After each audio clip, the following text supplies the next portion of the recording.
Hey, I'm gonna need you to come on in because Democrats just handed Republicans another massive gift. Abdul El-Sayed arrogantly went on Fox News, and what followed can only be described as an absolute disaster for an individual who's trying to win a statewide race. Republicans didn't even have to create an attack ad. Sayed basically did the attack ad for them.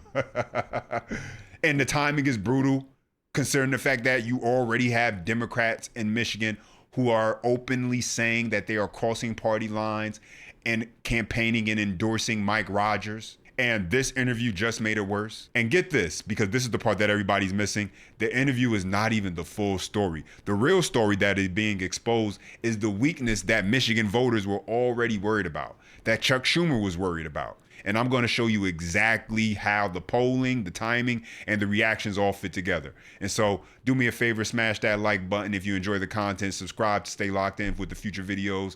And so let's jump into it and start right here. So getting rid of Sharia laws, white supremacy, can you explain that one?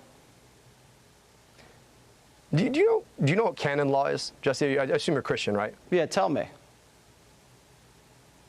All right, so canon law is the name for Christian law. I don't begrudge you your right to practice your faith as you choose. I don't know why the idea that I could practice my faith as I choose is a problem. Nobody is trying to push Sharia law on anyone else, just like I hope nobody is trying to push canon law on anybody else, because we live in an America where you should have the freedom of your religion. So the idea that you have somebody like Tommy Tuberville, right, who, you know, barely was good at coaching football, is out here trying to ban Sharia law when there's less than 1% of the Muslim community in America, as if somehow Muslims are out here trying to push Sharia law, that seems to me to be deliberately targeting the Muslim community because they're different. And I'm just saying that, like, I have no issue with people practicing their faith. In fact, I would never want somebody to push their faith on me, and I would never want to push my faith on somebody else. Good, because no one wants you to get rid of your religion. And so the idea, no one wants that. So, but when people preemptively go out there and start preemptively passing laws to ban something that's not happening, what you're trying to do is target a very small community because they're different. And this operates. I mean, look, I'm just going to say, there's statistical evidence that the president and the vice president like to target me scary. Simply as a function of my faith. Yeah, and so this is exactly why Democrats were so concerned. This is why Chuck Schumer, who now is seemingly, I showed you this before, now doubling down, and he's supporting Abdul El-Sayed, was putting so much money behind trying to make sure Sayed did not win the Democrat primary. This is why, ladies and gentlemen. I mean, Republicans, listen, the interview didn't create this problem that the Democrats now have. But it did give Republicans the fuel to create an ad that they can play over and over again. And so right now we know in this race, you got Mike Rogers, he's leading 51 to 47% in the polling. And you got Democrats who are already openly coming out saying that they're going to endorse Mike Rogers. 54% of voters say they're concerned that Abdul El-Sayed is too extreme, which, I mean, hey, you hear how he talks, and is no surprise why. We got more with that. I'm going to show you in a moment. He's no longer talking to his base where 98%, you see DSA supporters, I mean, they'll believe whatever BS comes out of his mouth, but only 69% of non-DSA Democrats and independents actually think this guy's legit. And sex changes for minors. Do you support that? Look, you know, I remember having great conversations with my conservative friends about right-to-try legislation. The idea that the government shouldn't tell you what kind of health care you should have.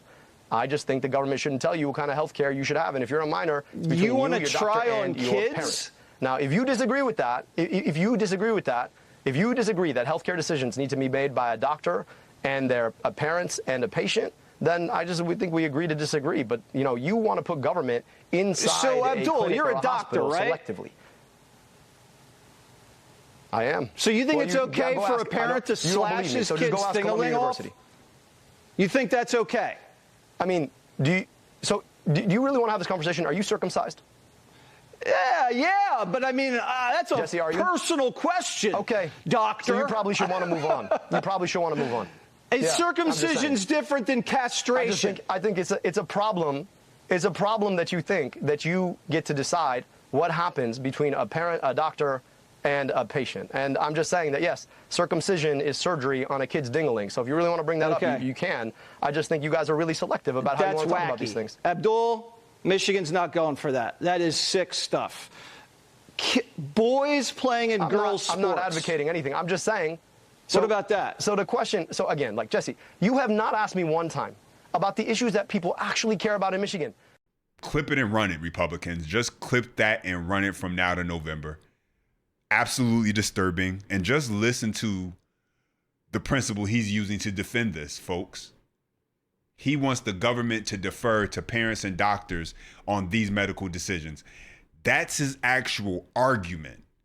Now, the problem comes into play because, yeah, amongst his socialist base, they'll go for this. The more radical, the better. But independent, moderate voters, obviously conservatives, they don't want any part of this. They're going to have a very different moral and medical distinction between circumcision and, in what most cases end up being irreversible, transition-related procedures, folks. But he just wants you to see that as apples to apples. That's why 54% of Michigan voters were already concerned that this guy was way too extreme. Exhibit freaking A and B right there. And I don't know if you guys really caught it, what he did there at the end. Very slick to try and minimize what he just said by saying this isn't what voters are concerned about. Let's talk about the actual policy and agenda. Let's talk about the nuts and bolts of what's really going to win this race.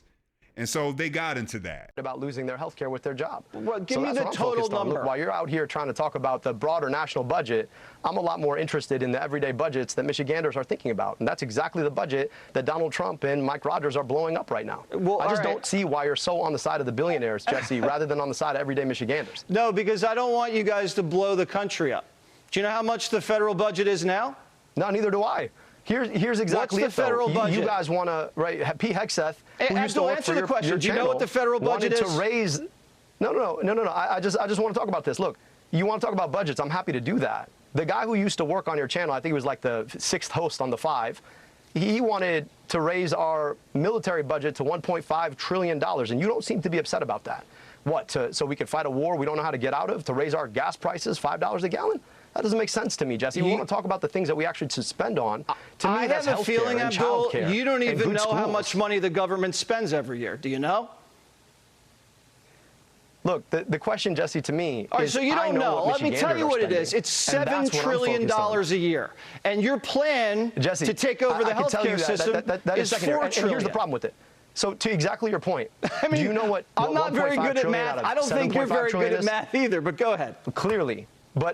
Clearly you don't. And you don't seem to care. But I don't think most Americans want to spend that much money on military escapades so that the folks stranded on the USS Abraham Lincoln can't even get a sausage for breakfast. I just think that we could do a lot better with our money, Jesse, and I think that's where you and I tend to disagree. I just disagree. Mike Rogers agrees with you. I think if you spend $4 trillion, everything else is going to get really expensive. You're going to look back at Biden inflation, and you're going to wish you were back there. So Abdul El-Sayed wants to fundamentally change the infrastructure as far as our healthcare system, and he doesn't even know the current budget annually that America spends.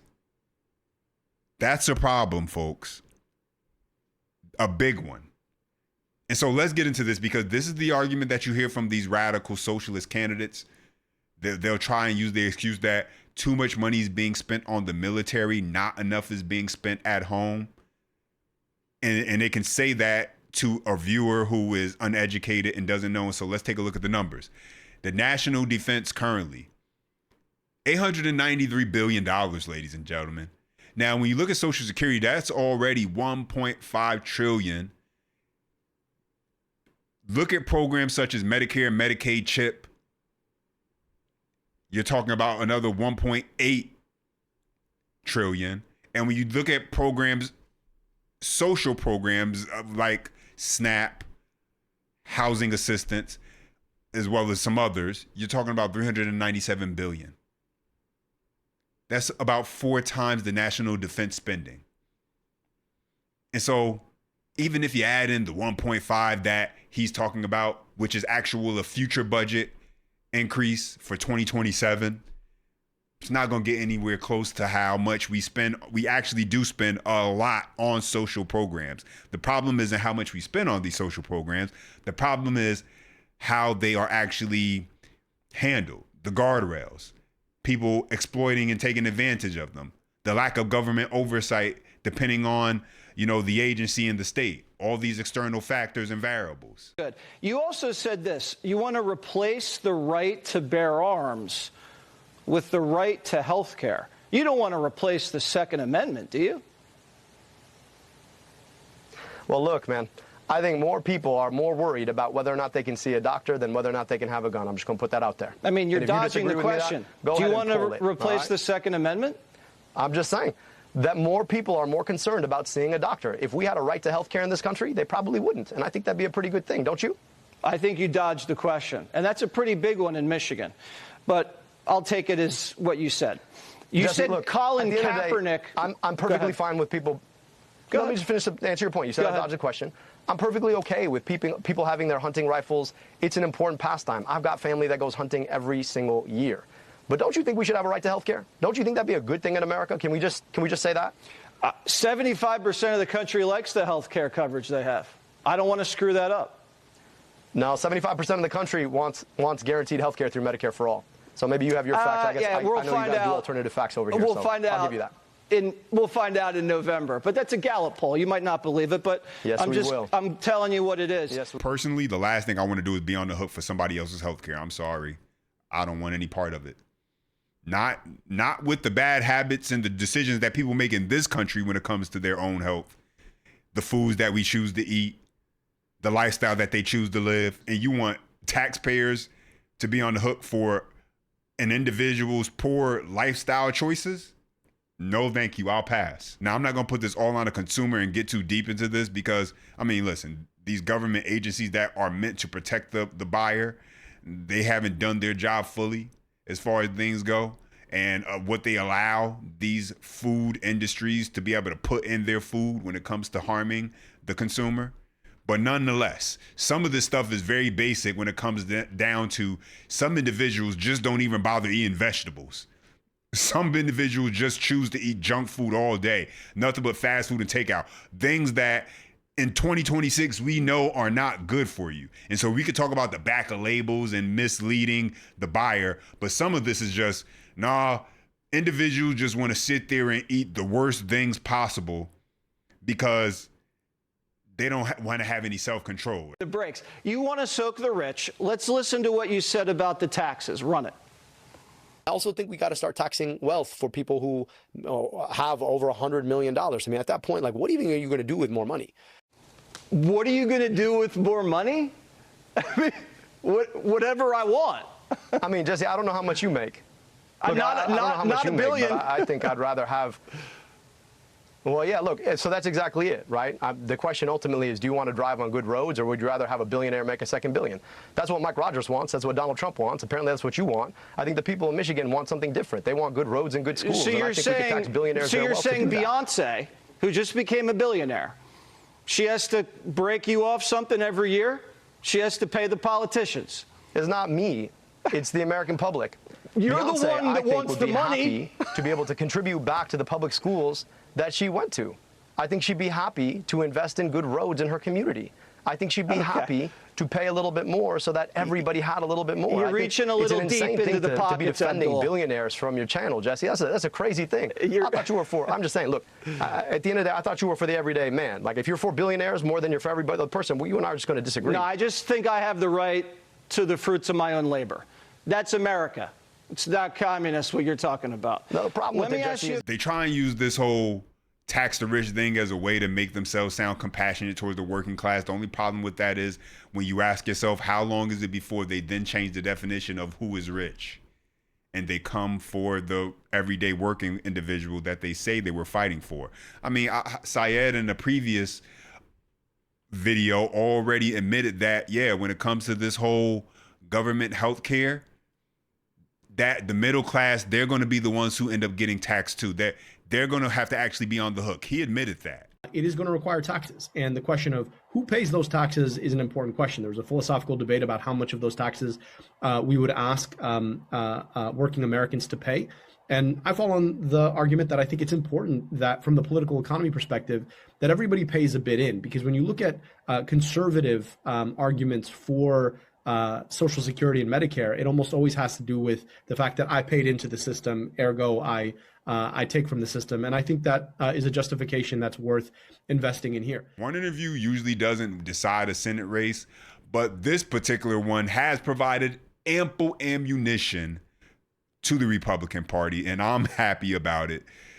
That way you can actually show everyone exactly who this individual is, who Syed is, because he's going to try and present himself as something that he is not. He's going to spend his time from now to November. He's going to spend it pandering to the black community, trying to make it sound like he knows exactly how they feel and he's compassionate to the black community in order to get their vote. He's going to try to make himself sound cool and articulate and do his bootleg Obama impression. And so this was absolute gold when it comes to allowing Republicans basically just to say, hey, hit play, run a tape. Those are my thoughts in the update. Now I want to hear from you. Drop your comments down below. I appreciate when you guys chime in. Don't forget you enjoy the content. Smash that thumbs up. For more, subscribe to the channel. And as always, until next time.